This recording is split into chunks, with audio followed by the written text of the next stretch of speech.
Picture a heavy bronze basin. A priest, hands coated in dark ash, places it onto a rough-hewn stone altar with exact, deliberate precision. It is a motion entirely stripped of casual grace. The Book of Leviticus operates as a highly codified legal and ritual framework. It is the operating manual that governed ancient Israel's religious life, down to the smallest physical variable. The theologian John F. Walvoord noted a defining characteristic of this text.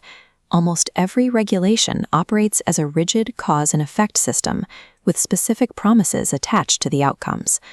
This logic gate schematic visualizes the Levitical framework, branching into two distinct pathways. Exact compliance yields guaranteed blessing, while deviation guarantees severe judgment.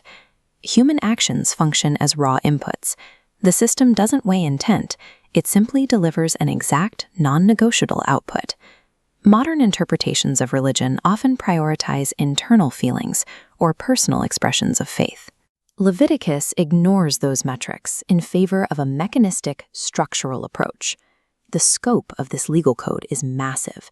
It governs everything from the microscopic details of personal hygiene to the macro-level logistics of national ceremonies.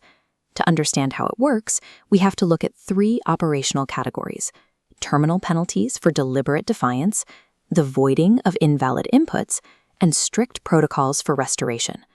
We are going to map the specific mechanisms that drive this system. Viewing Leviticus as a systemic legal architecture reveals how the ancients managed the boundary between human error and an uncompromising divine standard. We start with the system's response to absolute defiance.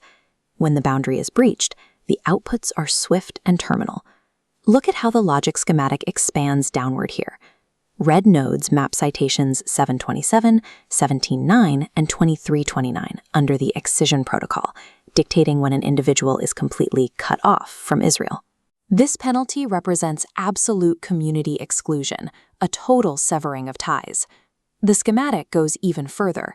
Expanding citation 10.6 reveals a new terminal endpoint, labeled simply death. Citation 10.6 establishes specific, extreme thresholds of disobedience. Violating the core sanctity of the ritual space triggers an immediate, fatal system response. This tabernacle map illustrates these physical limits. Stark red warning lines demarcate zones of exclusion, showing where the legal thresholds manifested in physical space. These penalties act as programmed safeguards protecting the system's core. They do not represent arbitrary outbursts of divine rage, but engineered security measures. The survival of the entire community depended on the immediate quarantine and removal of any corrupted elements that threatened the structure. Because of that risk, there is an absolute lack of an appeals process for these specific terminal infractions. These penalties prioritized the preservation of the divine human boundary over the life of an individual violator. Beyond deliberate defiance, the code also accounts for procedural system failures during the execution of rituals. Returning to our flowchart, we zoom into a middle tier. A flashing yellow node for citation 718 defines an unacceptable offering. Notice how the disrupted logic pathway simply loops back to the start. The mechanics are rigid. If procedural errors occur, like delaying consumption beyond the allowed timeframe, the system actively rejects the input. It does not grant partial credit for flawed execution. The entire process is immediately nullified. Because the input is rejected, the output is zero. An invalid offering leaves the individual exactly where they started, fully retaining their original guilt. We can define this mechanic as procedural nullification. A worshipper's intent, no matter how sincere, cannot override the strict legal requirements of the ritual.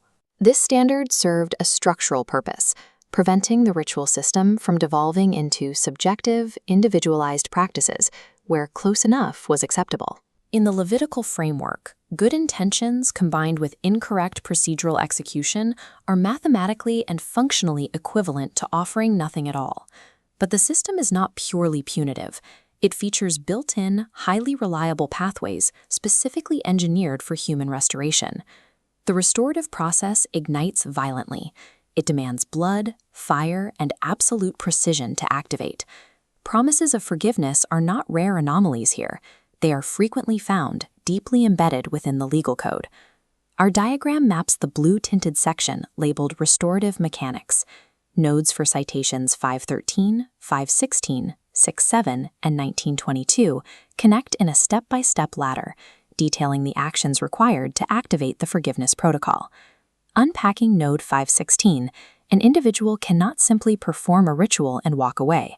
The code dictates specific restitution requirements, paying back the value of a transgression plus a penalty, accompanying the physical sacrifice. Tracing the logic up to citation 6-7, the equation completes itself. Procedural compliance outputs official ceremonial forgiveness.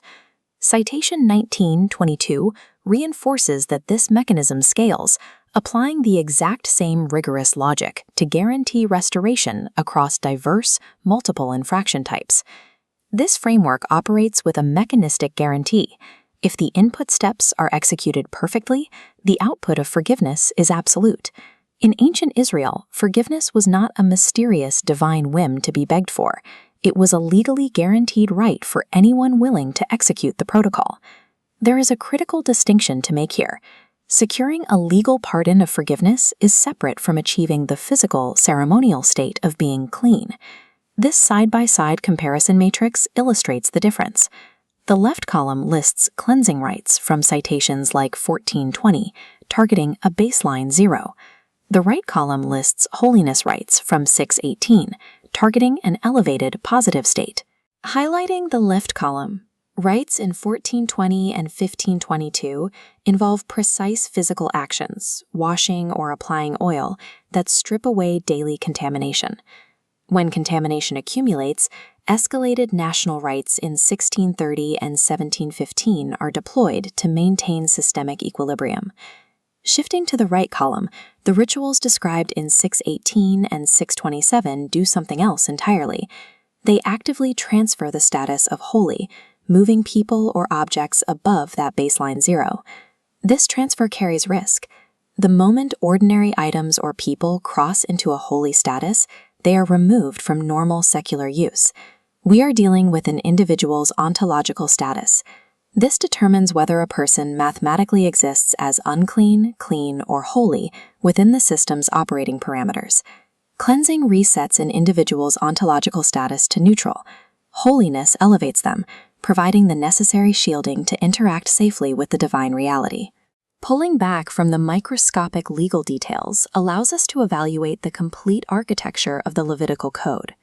This rotating equilibrium ring visualizes the system in its entirety. Notice how the heavy red punitive nodes counterbalance the robust blue restorative nodes. Every element of destruction is matched by a mechanism for repair. The center axis of this ring represents the unbridgeable gap at the heart of the text, the strict ontological separation of the divine, which is holy, and the human, which is profane. The moral architecture behind these laws becomes clear. Any interaction with the divine demands absolute, uncompromising purity. Within this framework, unchecked disobedience acts as a systemic contagion. If left unpunished, it threatens the survival of the entire community structure. Yet, despite the presence of extreme terminal penalties, the system's primary engineered goal is not destruction, it is maintainable equilibrium. This carefully managed equilibrium is what allowed a population to survive in direct proximity to extreme holiness. The Levitical law functioned as a precise mechanical pathway that allowed humanity to secure its standing and coexist with an